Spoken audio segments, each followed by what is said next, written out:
찬송가 523장 하겠습니다.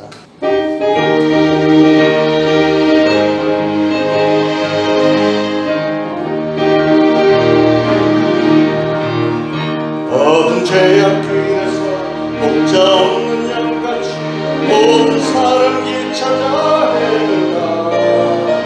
자비하신 하나님 독생자를 보내사 너를 지은 분이 나오라. 이때라 주의 긍휼 받은 때가 이때라. 지금 주께 나와 겸손하게 아뢰라. 구원함을 얻으리. 험한 십자가 위에 달려 돌아가시고 다시 살아나셨네. 기쁘다. 죄인 구원하실 때 어서 주께 나와 계시는 예고하라. 구하라. 이때라 주의 긍휼 받은 때가 이때라. 지금 주께 나와 겸손하게 아뢰라. 구원함을 얻으리. 주의 귀한 말씀에 생명과 있나니 주님 너를 용서해 주시다. 주가 부르실 때 힘과 정성 다하여 주의 은혜 받으라. 이때라 주의 긍휼 받을 때가 이때라. 지금 주께 나와 겸손하게 아뢰라. 구원함을 얻으리.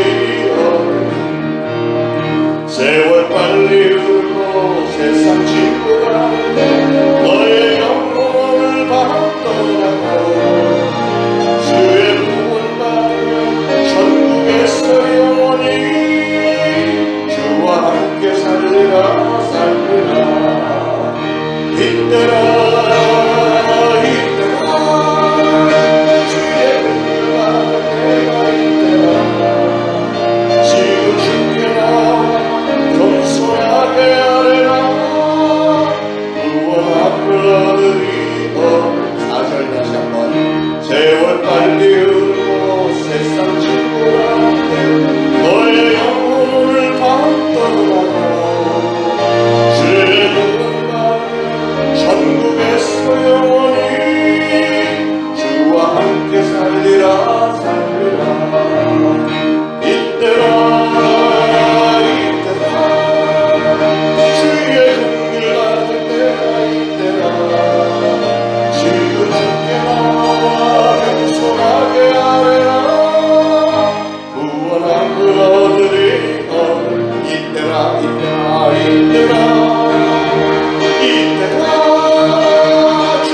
긍휼 받을 때가 이때라. 지금 주께 나와 겸손하게 아뢰라. 구원함을 얻으리. 시편 133편 짧습니다. 1절부터 3절 다 같이 한 목소리로 봉독하겠습니다. 보라, 형제가 연합하여 동거함이 어찌 그리 선하고 아름다운고.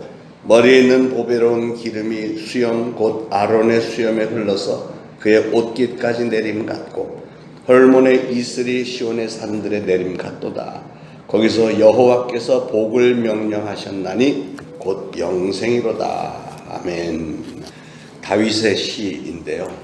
다윗은 오늘 하나님 안에서 신앙과 그리고 참사랑으로 하나가 된 성도들의 모습, 성도들의 영적이고 신령한 연합에 대한 말씀을 남겼습니다. 1절에 보니까 보라, 형제가 연합하여 동거함이 어찌 그리 선하고 아름다운고.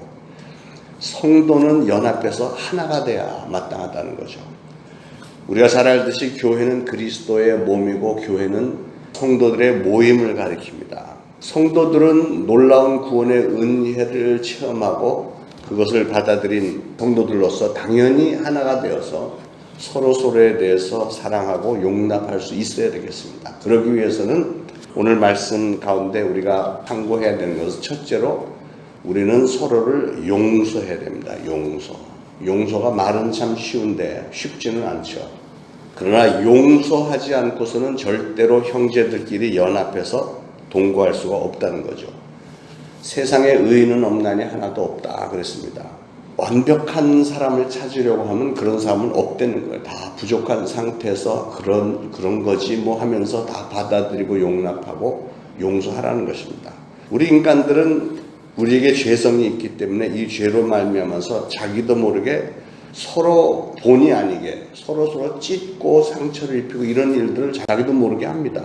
그러고 싶어서 그러는 게 아닌데 그냥 무심코 내뱉은 말 한마디, 무심코 하게 된 어떤 한 가지 행동, 이런 것 때문에 서로 상처를 입히고 이런 일들을 하게 되는 거예요. 이 찢기고 상처 입은 그대로는 결코 우리가 연합해서 동거할 수가 없다는 거예요. 우리는 말로 다 할 수 없는 죄인임에도 불구하고 우리 주 예수 그리스도께서 우리를 용서해 주셨기 때문에 우리는 용서의 빚을 진 사람입니다. 빚을 졌다는 것은 갚아야 된다는 거잖아요. 그래서 우리는 우리에게 죄 지은 자를 용서해 주라는 거예요. 우리가 주님으로부터 받은 빚을 우리도 갚아야 되는데 주님에게 갚는 방법은 우리가 우리끼리 서로 용서해 주라 하는 것이 빚을 갚는 방법입니다. 놀라운 것은 우리가 그렇게 마음에 응어려진 것들, 찢기고 상처 입은 이것들을 내가 품고 있으면 점점 더 깊어지는데 이것을 내가 상대방을 그냥 용서를 해줘 버리면 이게 치료가 된다는 거야. 놀라운 일이죠. 상대방이 나에게 끼친 수많은 모욕, 괴로움, 고통 이런 거를 내가 그냥 안고 살고 있으면, 이걸 해결하지 않은 상태에서 이거 안고 살고 있으면 이게 상처가 되고 쓴뿌리가 되고 끊임없이 미움의 샘물이 올라오고 이러다 보면 우울증도 걸리고 뭐 이상한 정신병도 걸리고 막 이렇게 되는 거예요. 그러나 우리 하나님 앞에서 우리 성도된 우리가 서로 이해하고 용서하고 예수님의 십자가의 도를 우리가 잘 깨닫고 그대로 실천을 할 때 마음의 상처가 치료를 받고 비로소 하나님의 사랑으로 우리가 진정으로 우리도 서로 사랑할 수 있는 그런 힘이, 능력이 생기는 것입니다. 에베소서 4장 23절에는 서로 인자하게 하며 불쌍히 여기며 서로 용서하기를 하나님이 그리스도 안에서 너희를 용서함과 같이 하라, 이렇게 말씀했습니다. 우리가 용서를 받았으니 우리가 그 빚을 갚는 것은 우리도 서로를 용서해야 될 책임이 우리에게 있다는 것이죠. 그래서 서로를 용서해야 되고, 두 번째로 이해와 동정심이 있어야 됩니다. 우리에게 이해심과 동정심이 없이는 절대로 우리가 연합하고 동거할 수 있는 힘이 생겨날 수가 없고, 사람들은 본능적으로 모든 것을 자기 입장에서만 생각하려고 합니다. 우리는 상대방의 얘기에 귀 기울여 줄 수 있는 아량과 인내심이 있어야 됩니다. 물론 이런 자세가 쉽게 만들어지지는 않습니다. 왜냐하면 사람들의 근본적인 성품은 항상 자기 입장에서 자기 중심으로 자기 합리화를 시키려고 하는 본능이 있기 때문에 그렇습니다. 그러므로 자기 자신을 깨뜨리고 상대방의 이야기를 들어주고 상대방의 생각을 최대함으로 수렴하고 이해할 수 있는 길은 무엇이냐?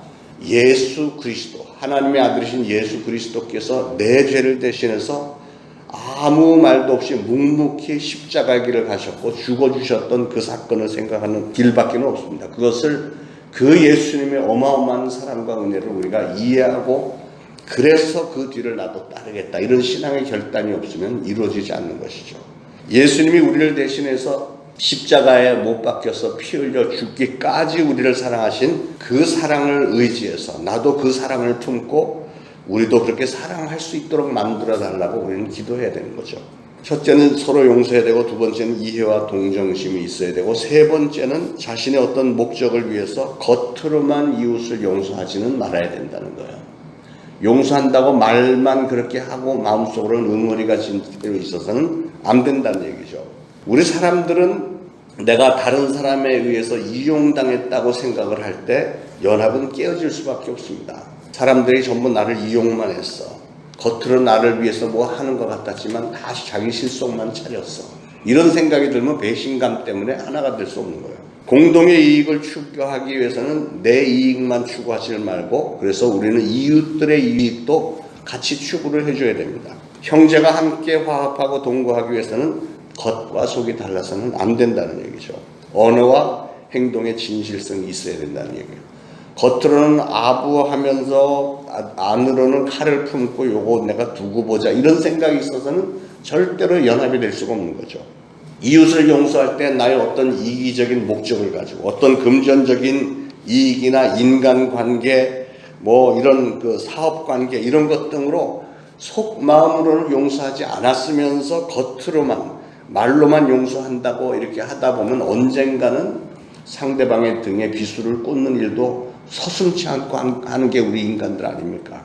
하나님은 그런 용서를 원하시는 게 아니고 진심으로 하나님이 우리를 용서하시고 다시는 기억조차 하지 않으신다고 했던 것처럼 우리도 그렇게 온전하게 용서하기를 원합니다. 네 번째로는 우리는 적극적으로 사랑을 해야 됩니다. 용서는 어떻게 보면 수동적인 것이라고 한다면 사랑이라는 것은 능동적인 거죠. 직접 나가서 사랑을 베푸는 거니까. 주는 것이 사랑입니다. 상대의 유익을 위해서 적극적으로 나서서 섬기는 것입니다. 예수님은 우리를 사랑하셔서 우리 대신 십자가에 몸 찢기고 피를 흘리셨으며 희생을 하셨고 상처를 입으셨습니다. 그만한 사랑이었기에 이 세상의 죄악들을 물리치고 연합하고 동거할 수 있도록 우리를 만들어주는 것입니다. 우리가 잘 아는 고린도전서 13장 말씀의 사랑은 오래 참고 사랑은 온유하며 투기하지 아니하며 사랑은 자랑하지 아니하며 교만하지 아니하며 무례히 행치 아니하고 자기의 유익을 구하지 않고 성내지 않고 악한 것을 생각하지 않고 불의를 기뻐하지 아니하며 진리와 함께 기뻐하며 모든 것을 참으며 모든 것을 믿으며 모든 것을 바라며 모든 것을 견디느니라. 굉장히 많은 것을 얘기해요. 그러니까 사랑만 제대로 한다면 이런 모든 것이 다 그냥 자동적으로 그냥 되어진다는 얘기입니다. 성경은 그렇게 분명히 말씀을 했지만 그런 사랑은 우리 인간의 의지만으로는 절대로 만들 수가 없는 겁니다. 이런 사랑은 오로지 하나님의 영, 성령님이 우리 안에 들어오셔서 우리의 삶을, 우리의 생각과 모든 것을 사로잡지 않으면 이것은 불가능한 것입니다. 그래서 주님은 우리에게 말씀하시기를 내 원수가 줄이거든 먹이고 목마르거든 마시게 하라. 이런 사랑만이 사람을 변화시킬 수 있다는 거죠. 사랑만이 원수된 상대방의 마음을 무장해제를 시키고 형제가 연합하여 동거할 수 있는 길을 열어줄 수 있다는 것입니다. 그러므로 사랑하는 여러분, 혹시 여러분에게 마음속에 소위 말하는 쓴뿌리라고 하는 건 내가 언젠가 누구에게 배신당하고 언젠가 누구에게 실망당했고 그래서 이렇게 응어리가 진 게 있다면 그것을 버리시길 바랍니다. 인간적인 분노가 있다면 버리셔야 됩니다. 왜냐하면 그거 들켜주고 있으면 손해보는 분은 바로 여러분 자신이에요. 이거를 빨리 풀어서 용서해줘버리고 잊어버리고 이래야 내가 자유롭고 이래야 내가 건강해지는 거지. 영적으로 육신적으로도 건강해지는 거지. 이걸 도사리고 그냥 그 칼을 품고 있다면 이게 우울증이 되고 나를 괴롭히게 만들고 평생 고통당하는 겁니다. 인간적인 방법으로 주먹은 주먹으로 뭐 이는 이에는 이로 뭐 칼에는 칼로 이렇게 하지 말고 십자가에 매달려서 몸 찢기고 피 흘리신 예수님의 그 적극적인 방법, 즉 사랑, 희생적인 사랑을 우리도 사용을 하라는 것. 그래야만 형제가 연합할 수 있다는 겁니다. 교회가 진정한 교회가 될 수 있다는 거죠. 그리고 2절에 보니까 머리에 있는 보배로운 기름이 수염 곧 아론의 수염에 흘러서 그의 옷깃까지 내림 같고, 이게 무슨 의미일까요? 성도의 아름다움은 이 그리스도 향기를 널리 퍼뜨리는 것이라고 하는 얘기인데 더 이해가 잘 안 되죠. 예. 오늘 이 시편 기자는 성도들의 그 사랑을 뭐라고 표현했냐면 아론이 대제사장으로 위임을 받을 때 그 머리에 부은 기름, 우리가 무슨 중직 임명할 때 무슨 안수식 하고 그러는데 원래 원칙적으로는 머리에 기름을 붓잖아요. 주의 종 제사장 이렇게 할 때 머리에 기름을 부을 때 그 머리에 기름이 이렇게 흘러서 아론의 그 긴 수염에 수염을 타고 막 기름이 흘러내리고 막 옷에 막 이렇게 흘러내리고, 어떻게 생각하면 저거 어떻게 빨아 뭐 이런 생각이 들지 모르겠지만, 형제 간의 사랑과 아론의 머리에 기름 부어진, 그래서 흘러내린 이 기름과 과연 무슨 상관이 있는가? 이것은 형제된 성도 간의 사랑과 신령한 연합이라고 하는 것은 바로 이 향유가 기름이 머리로부터 수염까지 옷으로 다 이렇게 적시고 흘러내린 것 같이, 그렇게 되면 그 다음에는 어떤 일이 벌어지죠? 이 향기가 머리에서 수염에서 옷에서 이게 막 진동해서 퍼져나가는 거예요.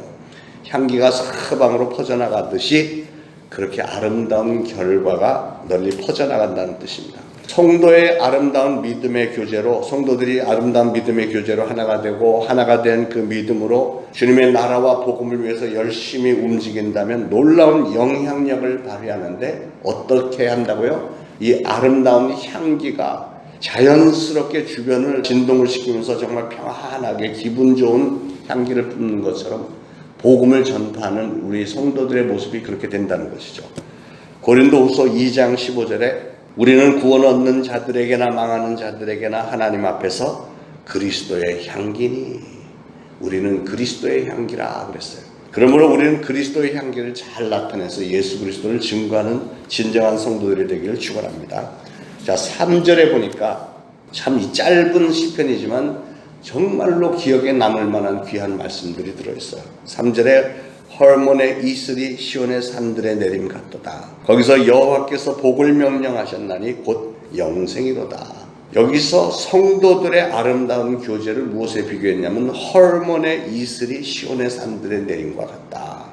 헐몬산은 여러분 이스라엘 지도를 보면 이렇게 남북으로 길쭉하게 되는데 북쪽에 갈릴리 호수가 있고 쭉 내려오면 요단강이 있고 그 밑에 사해가 있는데 갈릴리 호수 바로 북쪽에는 헐몬산이 있어요. 산이 이렇게 있는데 계곡인데 이 이스라엘의 광야지대면서도 왜 이 가나안 땅이 젖과 꿀이 흐르는 땅이 됐냐면 바로 이 헐몬산에서 내려오는 찬 공기, 거기가 그렇게 더운데 이 계곡 가운데서 내려오는 시원한 공기가 바람이 확 이렇게 내려오는데 더군다나 그 더운 지역에서 이 헐몬산에는 밤새 온도가 확 내려가니까 이슬이 맺힌다는 거예요. 이슬이 꽉 맺혀갖고 그 이슬을 타고 내려오는 그 찬 공기가 갈릴리 호수를 이렇게 비옥하게 만들고 그 요단강가를 비옥하게 만들어준다는 것이죠.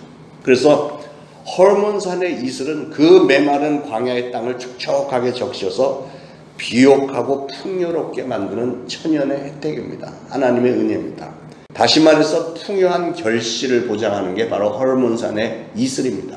거기가 비는 내려오지 않지만 헐몬산의 이슬이 쫙 이렇게 내려오니까 축축하게 모든 그 곡식들을 다 척추하게 적셔주기 때문에 결실이 된다는 것이죠. 오늘날 성도들이 복음의 하나가 되어서 예수 그리스도를 널리 증거하고 그 예수 그리스도의 향기가 계속 퍼져나가는 일에 우리가 매진하는 일꾼들이 되어진다면 이 광야같이 메마른 세상에 놀라운 이슬 같은 은혜가 임해서 계속해서 끊임없는 아름다운 열매들이 맺어지게 될 줄로 믿습니다. 그러므로 사랑하는 여러분, 앞으로도 예수 그리스도의 향기를 드러내는 일에 우리가 형제가 연합하여 동거함으로 예수 그리스도를 증거하는 일, 헐몬산의 이슬처럼 정말 아름다운 열매들을 많이 맺어내는 저와 여러분들 되시기를 예수 그리스도로 축원합니다.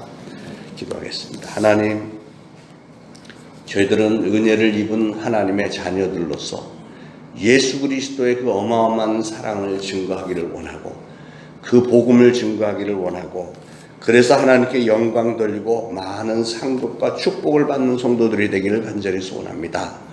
오늘도 말씀을 주셨사오니 이 말씀 저희가 마음에 새기고 평생 기억하면서 진정으로 형제가 교회 안에서 연합하여 동거함이 어찌 그리 선하고 아름다운고 마치 아론의 수염에 흘러내렸던 그 향유처럼 그 향유처럼 예수 그리스도의 그 복음을 그 사랑을 사방에 증거하는 데 귀하게 쓰임받는 저희들이 되어서 헐몬산의 이슬의 역할을 우리들도 해낼 수 있도록 성령님께서는 꼭 도와주옵소서. 오늘도 이 새벽에 나온 사랑하는 성도들이 하나님 앞에 그 다짐을 합니다. 하나님, 저도 하나님으로부터 쓰임받는 자가 되기를 원합니다. 성령님, 성령 충만하게 저희를 붙들어 주시고 저희들의 평생에 성령님의 인도하심을 따라서 성령님이 주시는 힘과 능력과 지혜로 세상이 감당치 못하는 그런 위대한 신앙인들 다 되어지고 많은 신앙의 열매들을 맺을 수 있도록 축복하옵소서. 오늘도 새날 주셨으니 이날도 그런 축복의 날이 될 줄로 믿고 감사드리며 예수 그리스도 이름으로 기도합니다. 아멘.